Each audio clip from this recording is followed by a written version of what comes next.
महाभारत में स्पष्ट लिखा है, महाभारत का युद्ध हुआ, बड़ा हताहत हुआ। इस कारण से 5 पांडवों ने भगवान कृष्ण की कृपा से और उनके आशीर्वाद से एक यज्ञ करवाया। ध्यान समझना, इस यज्ञ में सबको बुलाया गया। और एक बात कहूं, पहले जब यज्ञ हुआ करती थी उस समय यज्ञ का फल था, यज्ञ का प्रभाव था कि बगल में लगा हुआ घंटा अपने आप बज जाया करता, घंटनाद नहीं हुआ। युधिष्ठिर ने चारों तरफ पता किया कि घंटनाद क्यों नहीं हुआ। आचार्यों को बुलाया गया, ब्राह्मणों को बुलाया गया, सबको बुलाकर पूछा गया कि जरा बताइए इसका कारण क्या है।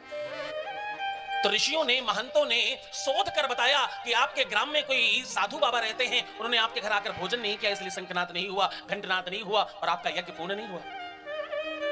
5 पांडव बड़ी श्रद्धा से गए और जाकर के वो स्वामी जी को जाकर नमन किया, प्रणाम किया, वंदन किया। मैं पांडुपुत्र युधिष्ठिर हूं, मैं नकुल हूं, मैं सहदेव हूं, मैं अर्जुन हूं और मैं भीम हूं, ऐसा कहकर प्रणाम कर रहे हैं। बाबा हमारे घर आज भंडारा है, आप आओ ना, पधारो ना हमारे घर।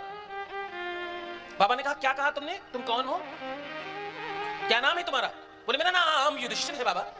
अच्छा तुम वही युधिष्ठिर हो ना जिसने अपने ही भाइयों का वध करा दिया, तुम वही हो ना, तुम वही युधिष्ठिर हो ना जिसने अपनी ही पत्नी को दांव पर लगा दिया, तुम वही हो ना।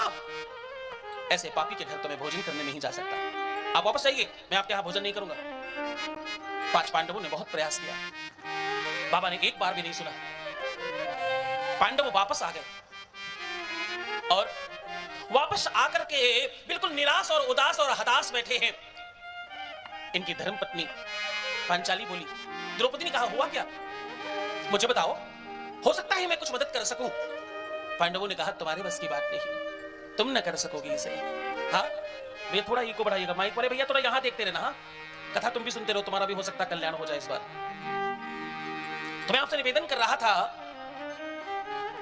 द्रौपदी के बहुत कहने के बाद पांडवों ने बताया कि वो बाबा जी भोजन करने आ नहीं रहे। द्रौपदी ने कहा बस इतनी सी बात है, आप परेशान मत होना, वो भोजन करेंगे और हमारा यज्ञ संपन्न होगा। द्रौपदी ने बड़े श्रद्धा से भोजन बनाया और भोजन लेकर स्वयं जा रही है। न कोई चाकर है, न कोई अनुचर है और न कोई सहयोगी है, न कोई साथ जा रहा है। ध्यान सुनना, आज द्रौपदी ने अपने पैरों में पदत्राण यानी चप्पल जूते कुछ पहने नहीं, नंगे पैर जा रही और जाकर बाबा का द्वार खटकाया, गेट खुलवाकर अंदर गई और भोजन रखते हुए कहा बाबा आपके लिए भोजन लेकर आई हूं।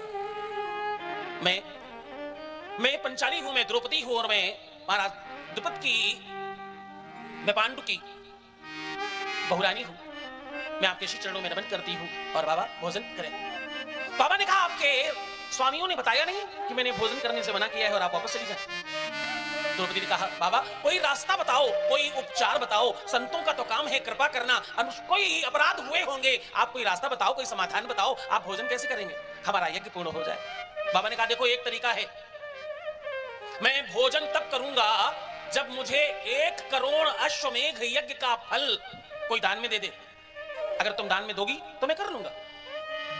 द्रौपदी ने कहा बाबा चल लीजिए और संकल्प कीजिए, मैं आपको 1 करोड़ अश्वमेघ यज्ञ का फल दे रही हूं। बाबा बहुत जोर हंसे, बोले अच्छा तुम्हारे जीवन की पहली यज्ञ तुम अभी करने जा रही हो, वो संपन्न हुई नहीं है और मुझे 1 करोड़ यज्ञ का फल देने जा रही हो। बेटी शायद तुम्हें मालूम नहीं, कुछ देने के पहले उसे अर्जित करना पड़ता है, तुम लाओगी कहां से। द्रौपदी ने कहा बाबा आप तो संकल्प करो, मैं लाऊंगी और मैं आपको दूंगी। और द्रौपदी ने बड़ी बढ़िया बात कही, बाबा मैंने अभी अभी अर्जित किया है, मैं आपकी बात से सहमत हूं और आगे बढ़कर के खूब स्नेह से शीश पर हाथ रखा और बाबा ने भोजन प्राप्त किया।